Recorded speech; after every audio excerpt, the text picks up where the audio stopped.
Give us a sense, it's early days, we haven't finished yet, midnight tonight. Give us a sense, though, in terms of the data that you're seeing as to whether or not you expect to exceed the transaction levels that we saw last year. I believe about $42 billion of transactions in 2020. How is it looking this year? Can you beat it?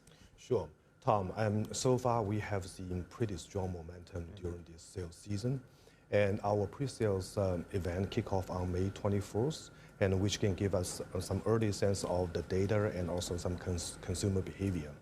And to give you a sense of how's the indication of demand and increasing, rising awareness of consumer and our partners on Jun.18 festival. And in the pre-sales event, our order volume has been increased about 640%. And also in the last night, in 3 minutes, the FMCG category, which is our online grocery category, has grown up to 10 times compared to last year. And the number of the brands and the merchandiser joined this event has been almost double compared to last year.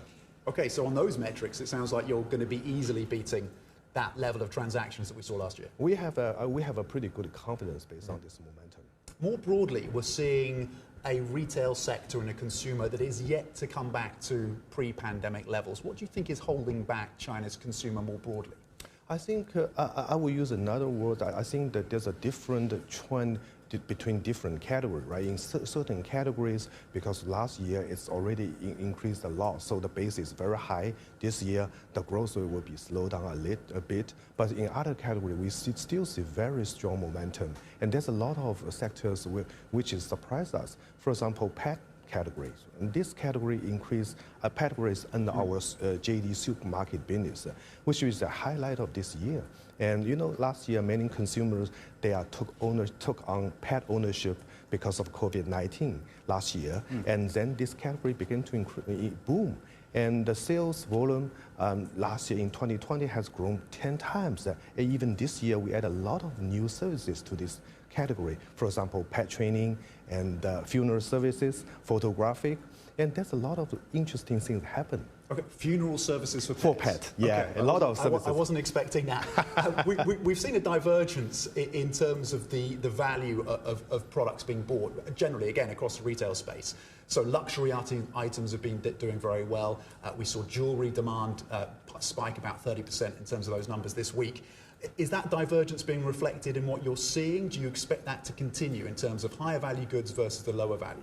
I think this trend probably will continue a bit, and in some category it will still grow, and in some category it will vary. And also this trend vary by different city tier. In higher tier city, people tend to shop a lot of high ticket products, and in lower tier city, people starting to buy a lot of daily necessities, which is relatively low ticket. Okay, group buying, community buying, it's a hot topic here in China. What are your plans? Can you update us on what you're investing in to ensure that you're ahead in this area?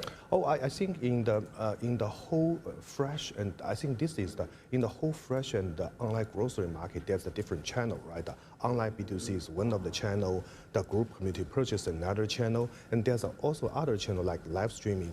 And so the group purchase is just one of the channel, and we are already investing in this category, but we have a broader of the retail format to cover. This is important. We will continue to invest, but we will have a holistic strategy on the whole FMCG and the fresh category. Okay, I have to ask you about regulations. JD was one of 34 companies pulled in by the regulators around antitrust measures and being asked to rectify some of those challenges and some of those previous decision-making by these companies. Can you give us an update on where things stand on the regulatory front for JD? Sure. From day one, JD promised to uphold its principle that achieve the things in the right way, and we should ensure that our employees, our partners, and our other stakeholders can benefit from our performance. As for what is happening in the market, we see this as an opportunity, and we welcome more oversight and welcome fair and transparent competitive environment, and we believe it's benefit for the whole industry and the society. Okay, it's hard to talk about business in China nowadays without talking about the overlap of geopolitics. Are you seeing any backlash in terms of international brands and the demand for international brands here? And An addition to that question is, will the boycott of a company like H&M, which is not displayed on your app, by the way, is that going to continue? I think that our platform, we put our consumer at the highest priority, and if the consumer wants something, we will try to provide them, irrelevant to the geopolitical stuff. I mean, you see any evidence that consumers here are pushing back on some of these US brand products, for example? No, I think the consumers they are longing for better life, and as long as there's a high quality, authentic product, they are welcome. Okay, final question. I think we've got time for this one. Your international overseas e-commerce ambitions. We're hearing that you're looking again overseas. Which jurisdictions? How might you be prioritizing investment in that area? Sure. Globalization is always our ambition, and we put our international business as one of our strategic imperatives, and we'll seek every possible opportunity to explore more on that end.